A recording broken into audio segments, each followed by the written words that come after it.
Hey, well, there are just a few days left in the Ohio State legislative session, which means time is running out for the owners of the Riverbend 2.0 project to secure state funding. Yeah, if you haven't been following the story closely, we'll kind of recap it here for you. The Cincinnati Symphony Orchestra and its music event management company there purchased the Coney Island property late last year in the hopes of developing a new music venue as part of a recommendation from a local task force. The project is set to receive $8 million in public funding, but several local lawmakers are against the project being given any public money.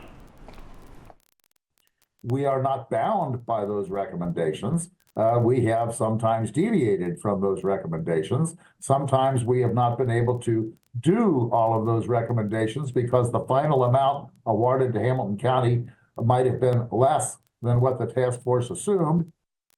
The Ohio Senate, Ohio House must agree on a capital budget bill by the end of the month. The vote is expected next Wednesday when lawmakers are expected to formally approve the $8 million House commitment for Riverbend 2.0. I think originally they had asked for closer to 16. I was going to say it was a higher number. So it'll be interesting to see when they get it all kind of chiseled down and worked out what that number. Is this what they want it to look like? Yes, but I think there is still a lot of time to sort of change whatever this is going to be. And that's really cool looking. There are just so many questions. What becomes of Riverbend as we know it now?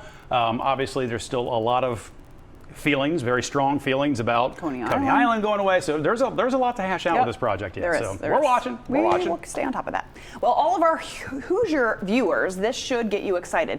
A swimmer punches her ticket to the Paris Olympics and gets a fiance right after. Nice. Lily King is an Indiana native, and moments after qualifying for the 200-meter breaststroke, her boyfriend James Wells, well, he took a knee.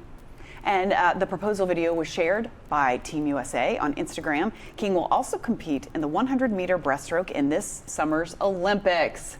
That is so sweet. Good move doing it probably after. After. You know, that's not a before race thing, probably. Did you see all of the setup in Indianapolis they had for this event? It was nuts, man. We watched a little bit of it when I was off last week. It was, the production value alone was amazing, but then the performances even more amazing. So nice job. Nice job. Very sweet. Way to not do it over the water. Swimming would send that.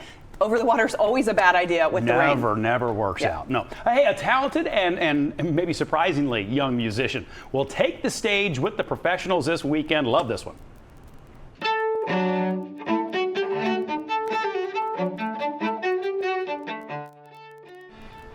Sonia Mumai's 13-year-old cellist who was hired to play with the Cincinnati Symphony Orchestra. She'll play in 4 of the Brady Block parties this summer. The pre-performances go to the West End, Price Hill, to Avondale, and Woodlawn. Sonia is going to be a freshman, just a freshman at SCPA, and says she loves hanging out with her friends, she loves to read and build Legos, but it's music that is her life. I always have like an earbud in my ear. I'll always be listening to music. It kind of helps me like collect my thoughts. It like keeps me in one piece kind of. Sonia says she picked up a cello when she was just 2 years old, which at 2, that's hard to pick up. Cellos are big. Her grandma played, and she wanted to be just like her. I mean, I feel like these prodigy. I mean, she's a prodigy, right? Like if you're playing like that when you're 2 and then 13. I was just listening to an interview with Yo-Yo Ma the other day.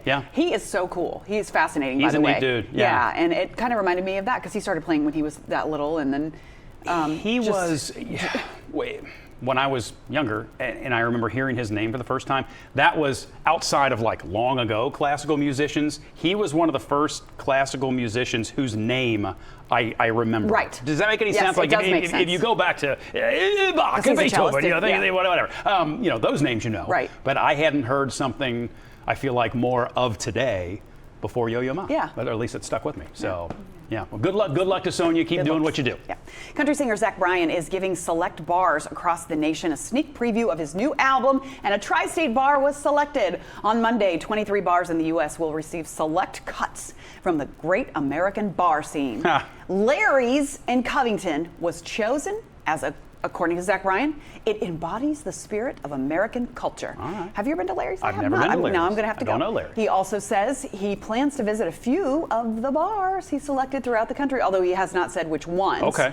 So Larry's, if he shows up, we want to know. Yeah. The Great American Bar Scene will be released on July 4th. Larry, give us heads up if Zach Bryan is Yeah. in your way. That's pretty cool. You know I what I like mean? that. That's a good way to get the whole country involved. And that's a very, very grassroots kind of effort. And Yeah. that is, he's speaking to his people. You Yes. know what I mean? Who are Yeah. at those bars for sure. Sure, you could stop watching now, but let's be honest, you want to see more. So click some of those links, or better yet, go ahead and tap subscribe. That way you'll catch more content from Local 12.